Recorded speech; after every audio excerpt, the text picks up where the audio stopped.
I'm going to start recording. Okay. All right. So we're going to be doing, hold on a sec. I got to make sure I get this in the speaker view. Okay. Am I in a speaker view for you guys? Okay. Okay. So what I'm going to do, so I'm big for you guys. Okay. It's different for me. Well, welcome. This is the monthly Zoom meeting for Mountain Mamas.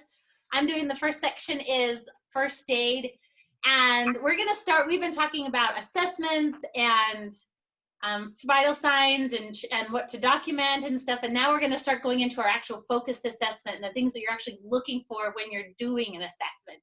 So today is spinal precautions. It's kind of the beginning of, it's something that everyone needs to know and is kind of the beginning of all these focused assessments. So the first thing we're going to do when we come upon a situation, actually I'm going to get my volunteer. JD, do you want to come by? JD, come on down. All right, so you're going to come upon a situation. The first thing we want to make sure is that the scene is safe. So we're going to make sure there's no trees afloat. We don't have like a rock slide coming down. We don't have avalanche or fires, all that kind of stuff. Make sure the scene is safe before you initially go in.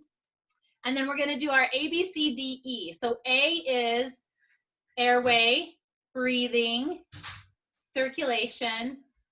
D is disability, which is what we're doing today, spinal precautions. And then E is environment.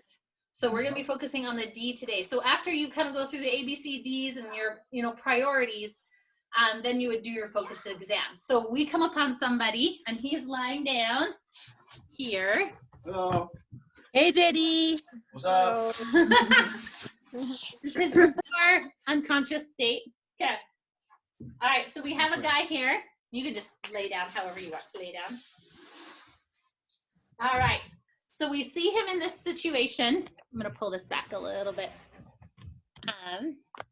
Okay. And in a spinal situation, we want to, if we're worried that there's any sort of spinal injury on a person, I'd like to make sure that you have somebody, you or if you have another person, put your hand on their head or their forehead or whatever, and then you just have one person and they're just going to be sitting here holding their head. All right? Well, if other things are happening, you have one person that is sitting there that their job is managing this head, neck area, if you suspect spinal injuries at all. I think that just helps us to remember that. If you're by yourself, you do the same thing. I'm gonna just come, I'm gonna put my hands on his head or his neck, just so that I'm reminding myself that when all the things I'm doing, I'm remembering spinal precautions. So that's really important. So the other thing is we're looking at a mechanism of injury. It's called an MOI. So did something happen that we either witnessed or heard about that we'd suspect that there was a spine or neck injury? So say like everyone's like, he fell off the roof or he fell off the cliff. Then I'm like, then you're like, okay, or he fell out of a tree. So any sort of big falls where the spine would be compressed, it would be a concern. Another thing would be if there was like he was jumping or something and something caused his chin to like hyperextend the cervical or the neck vertebrae. That would also, like a skiing accident or any sort of large tumble or something like that, where you'd have that chin popping down to the chest. That's called excessive flexion. And then also just skiing is a good one, I guess, or snowboarding. When you're doing, you have a low momentum and you're falling and the skis didn't pop off. So you know that that body was twisting and moving as it was going into speeds. And so things may have been torquing and stuff in the spine that could cause an injury. It's called an attempted hanging. If anything, like we know that something was around the neck and it pulled that spine that way, could be a concern. A gunshot or stabbing. If there's actual wound in the spine, in the neck, we'll also suspect some sort of spinal injury. And then if there was a sudden or violent deceleration, so that would be like took a fall and impacted, or a car accident where they hit something in the car, something really hard. So all those kind of things could cause that spinal column, that nerve that's inside that spinal column to get injured in some way. So all those things we want to be careful. If we heard that or have suspicion that any of those things happen, then we want to start thinking about spinal precautions. Also, I think if you come upon somebody who's like this, unconscious, we have no idea what happened, we're going to assume that there is some sort of spinal injury. So we always assume that first until proven otherwise. So the other thing is the signs and symptoms that we're looking at to make sure that someone had an injury. The first one is if we have pain or tenderness, or any obvious like torque, something looks really screwy. If the person says, my neck hurts, you'll see that in sports injuries. My neck hurts, my back hurts, you saw them take a hit. If they have altered, this is if they are conscious, they can say, sorry, he's taking it out. My neck hurts. If his extremities, like my hands are numb or cold or something like that, and the legs or something, unusual weakness could indicate that there's some injury in the spine. If he has difficulty breathing, that could indicate some sort of injury in the cervical vertebrae. If he has loss of bowel, if the person has loss of bowels, that's also a different part of the spinal column. And if they have symptoms of shock, just like passing out, they're going pale, things like that. So all these signs and symptoms will start presenting themselves, and you're just going to be kind of looking at those things, and they can be indicative of whatever part of the spine may have been injured. So just think about that. Have that in your mind. So we're going to go into management. So we see somebody in this injury. We need to decide what to do. So if say like we find our victim here and his neck is in a really screwy, maybe have your body really contorted, like you had a really bad fall. Yeah. Something crazy. Yeah. Maybe turn the other way so they can see you. Okay. I don't know. I'm not a good actor. So the idea is that we need to decide if we are going to be moving this person at all. Now, if you're in your regular car and you come across something and you suspect a spinal injury, because we're close to help, you can just, I'm going to stay here, make sure nothing happens, that they're looking, as long as he can breathe, he's got those ABCs are okay, then we're just going to maintain his stability, his spinal, stability, and call 911 and have them come. But if we're in the mountains and we're like, we have to evacuate this person, obviously, they can't come to us. There's either the paramedics or, search and rescue are going to have to take him and move that person somewhere.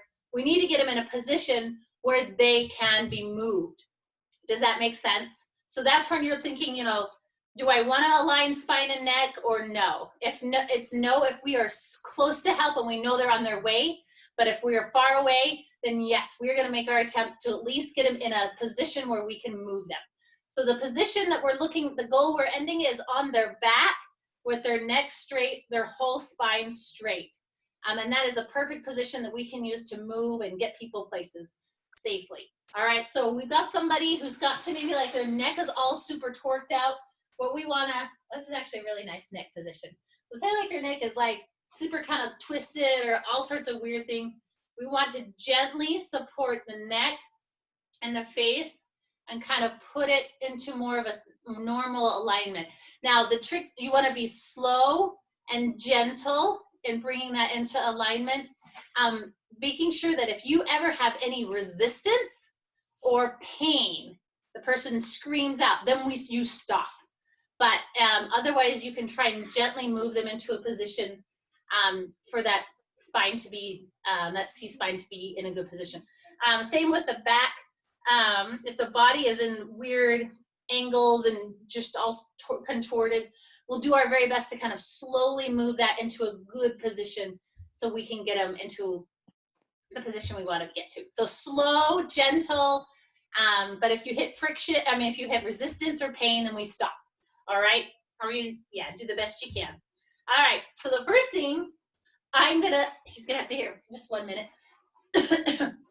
If something happens and we need to evacuate somebody really fast, say like, okay, we've got an injured person here, we know there's spinal issues and things like that, and we need to get them, say there's an avalanche coming, rock slide coming, something that's impending in a serious condition.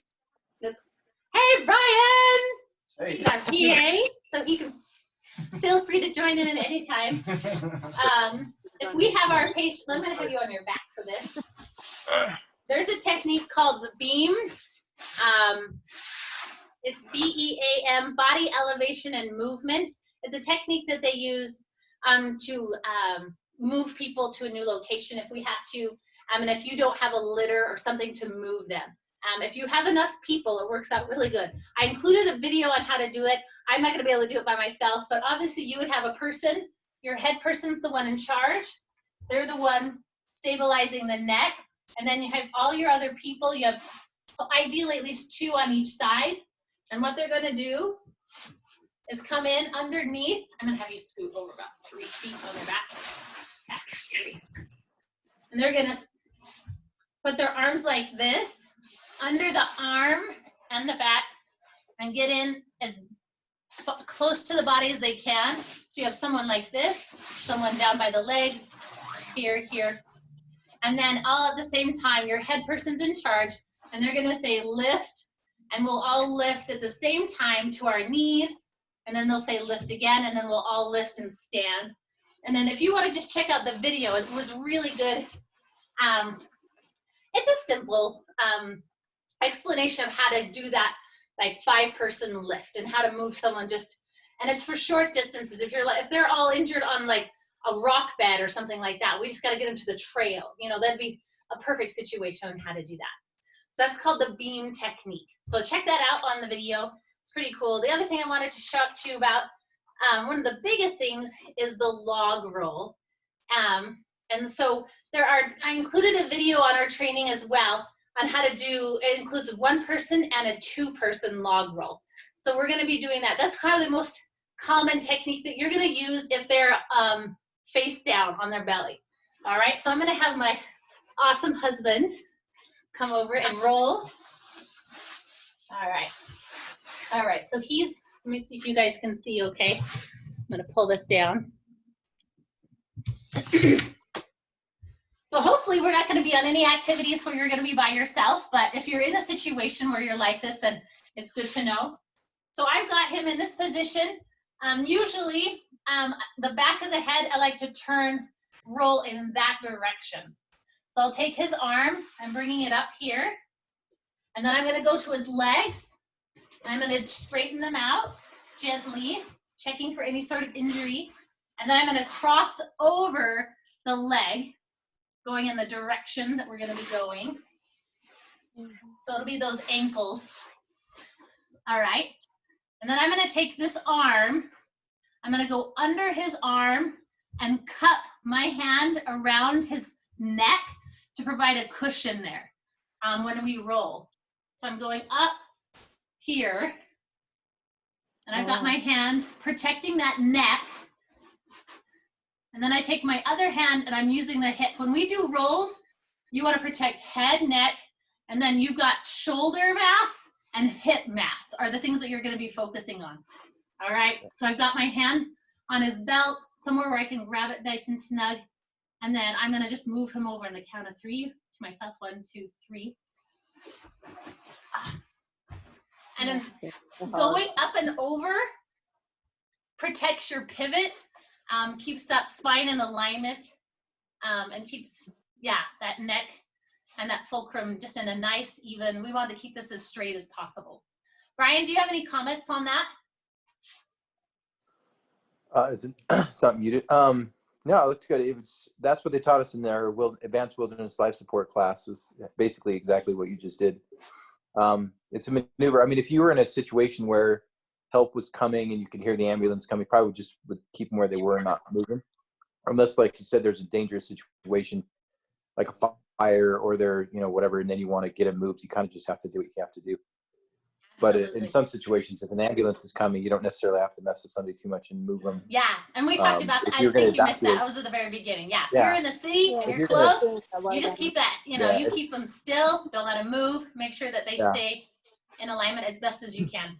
Yeah. Don't worry about it. We're only doing movement and stuff like that when we're in a wilderness situation and we need to do an evacuation, or we see that we're going to have to evacuate this person. Yeah. And we need to get them in, or if there's an airway that's getting blocked or something, we need to get them in a position that they're, in a better a safer situation. All right, so that's the one person. We're gonna do a two person. All right, come on over here, cutie. Our family has small people, so this is our other volunteer, my daughter. Hi, Melanie. Right. So if we've got two people, we're gonna do the same kind of situation. So the back of his head he's turned this way, so we're gonna roll him towards this, in this direction. We're gonna do the same thing. Pull this arm up. Okay. All right. Now the person who is the head, I heard a great technique to have your hands pre-crossed. And then when you've turned them, then you're in a position where your hands are not crossed. So that's in the video, so you can kind of see how he does it. So I take the opposite arm. So we're turning to the left. So I take my right arm, thumb down. I slide that under his head and his neck to provide support on that whole C-spine. And then I take my other hand, I'm putting that on the top. So the head person's the one in charge. I'm gonna straddle his arm actually and scoot a little to the left. And then my other helper, she's gonna grab the shoulder, then the hip, and pull towards her. So it's a different motion. The other, with the one person you're pushing, with two men you're pulling. All right? And on the count of three, we'll turn. 1, 2, 3. Great. All right. Did you guys see that okay? Mm-hmm. All right. When you have more people, it's a little bit easier. Thank you, sweetheart. All right. Brian, do you have any other comments on the two person?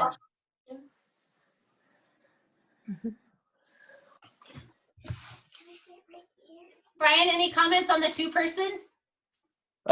Yeah, just like you said, the more the merrier. So when I've done it in the field with people, you know, you get a bunch of people together and they all can grab a body part. And then the key is to have the person at the head lead to turn so that they're not, you know, that you don't have somebody moving somebody out of kind of a twisting motion. Right. Absolutely. Just remember that your whole goal is to keep that head, neck, spine all in one line. So as they're rolling, the person who's got the head is going to be, even when they're going over that shoulder, that head's going to be a little bit up in the air because you're trying to keep that neck stable. Yeah. Awesome. Thank you. All right. Thank you. We're going to do C-spine. So we did the log roll. So we're going to talk about how to stabilize this neck. So now that we've got our person on their back, a little tip is when, if you're able to think ahead, when you're doing that log roll and you have them on their side, before you totally commit to, before you lay them back, someone on the back can actually go down the whole spine and just do little touches to make sure if there's any pain or discomfort or anything like that along the way. And you can kind of do a quick check. And that's a great time to slide a pad underneath the person. So when you bring them back, then they can be on this pad. So even if you had someone on their back and we have a pad on the side, we can all get together, log roll them to the side, someone slides out, and then we log roll them back. Does that make sense? Yeah, and Emily, just one thought, if you are in a wilderness situation in the snow, the ground can be really cold. So taking the opportunity to roll the person, throw some stuff underneath, that you'll help them with the shock and trauma, because you have to keep the patient warm. And you'll put stuff over the top of them, but getting something underneath is really important. Yeah. Absolutely, absolutely. That's part of our ABCDEs. They ease the environment. So we're in a situation that's really cold. We want to protect them from the snow and the wind if we've got other inclement weather. And then also if we're in a hot situation, we need to get them to a place where we've got shade, where we've got water, other things are going on. So you don't want to leave an unconscious person just baking in the sun. Obviously, they're going to have other issues after that too. So, all right, good. So, so if you're in a city situation, sometimes people keep C-spine collars in their cars, or like the EMTs when they come, that's going to be the first thing they're going to do is click that around their neck. But in a wilderness situation, we obviously don't have those kind of, we are not going to be packing those. I'll just tell you right now. So a way to make a makeshift, I'm gonna have you scoot back maybe to the right. As much as Gigi wants to lay on the floor all evening. Okay, I'm gonna pull this up a little bit. Okay. So I've just got a jacket here So you can do this with, if you had a really soft pad, you could do that. It just seems like it'd be a lot easier for clothing though, because it's a little bit more, can mold around your neck a little better. So I just have a jacket, a fleece jacket, and I flip down the hood and I put the arms inside. I don't know if this matters at all. And then I tuck the arms in, so it's about this long. So I tuck the arms in, and then I roll that like this. And that just seems to be a good length to get around the whole neck and also provide a gap in the front, because we need to make sure that we're not choking and that they can still have a good airway and we have access to the airway as well. So, so we would try and be very gentle here. Making sure we keep everything in alignment. Then I'm gonna pull this up here.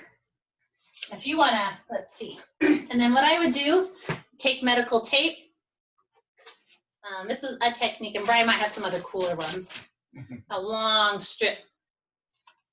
And then I've got that. And I just use that as a tape. Make sure that's nice and snug, but not too snug. My medical tape's a little poor, but all right. But the idea is that this is going to make sure that it helps him to remember not to move it, and it also makes sure that we're here. And we'll still have someone watching this area. As long as he's in our care, someone's going to still be managing head and neck. Also making sure that we've got a gap and that they can breathe okay. But this just provides protection to keep that neck from slopping back and forth, especially if we're going to have to move them, transport them in some way. Brian, do you have any comments on that? Yeah, when first responder courses have had before, they can use a SAM splint. Yeah. That aluminum foam We splint. will have SAM splints for arms. So. Cross it. Yeah, you can use those for, I mean, they're not the greatest. They're not like a regular, but they hold pretty well. And then you want to make sure that you put something on either side to keep the neck from moving side to side as well. And then you can use like a backpack strap or something to wrap around there, and you can try to get their head pretty still. Yeah. When you're trying to do so if we had him immobilized, if we had him on this pad, we could probably put like a pack here, and strap it down so that he couldn't move that head at all. Yeah, you can use it'd be interesting to show you guys, but basically you take a backpacking backpack and turn it upside down and have them lay on it. So their head is on the waist pad. They're on the waist pad that you'd have. And then you can use the backpack straps to come around and hold stuff and make it really so like the waist bands, the waist straps are around the head. Yeah. Yeah, and then you use the SAM splint as a seat collar, and you can put rolls like you just did on either side, and then you use the backpack straps to come over the top, and you can actually do a pretty decent C-spine immobilization like that. But it depends on what you have. It depends on, but again, you'd have to, if somebody has a C-spine injury, I'd really have to convince myself I'd have to move them pretty far to want to even do that.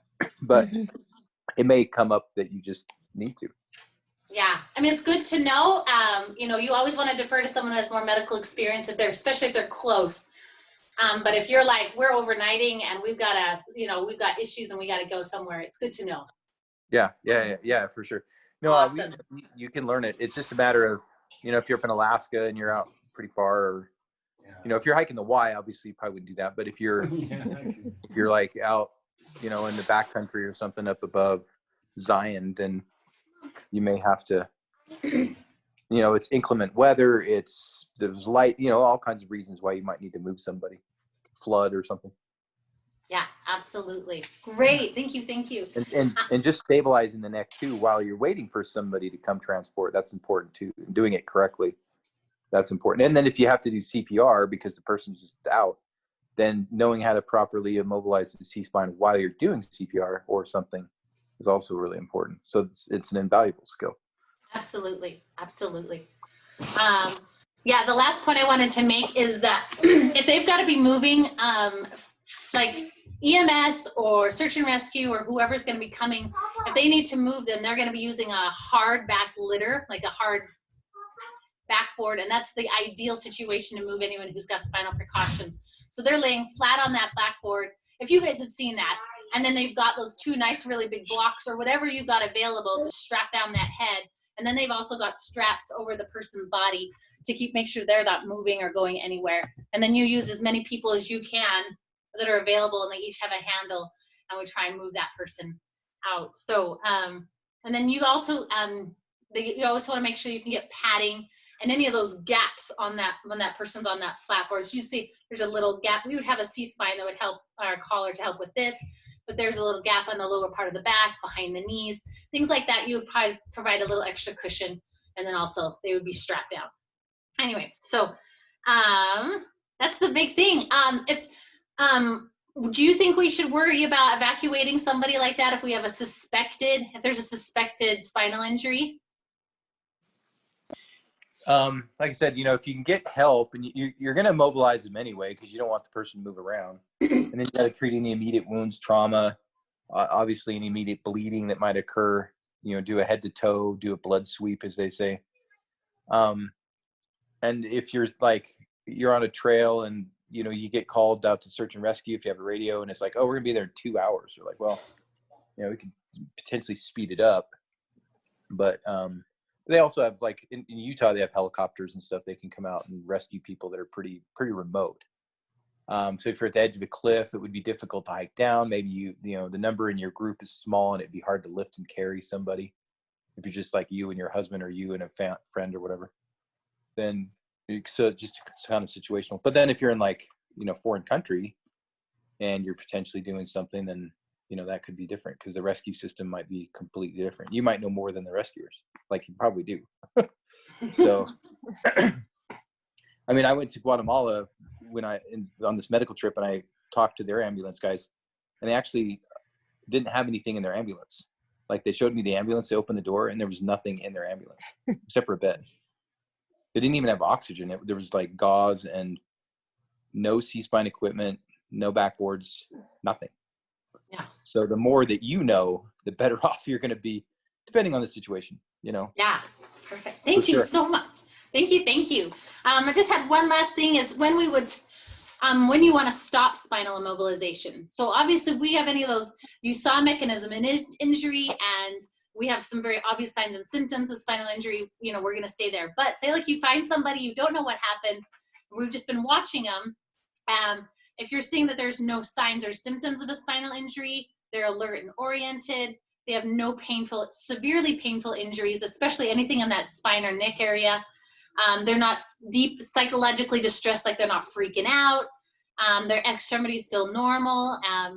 Then that would be something to consider, that we might not need to do spinal precautions, especially if they have other injuries like an ankle, a fractured ankle, or something like that, that we would need to evacuate them. So we can say, all right, we're going to watch you, make sure you're doing okay.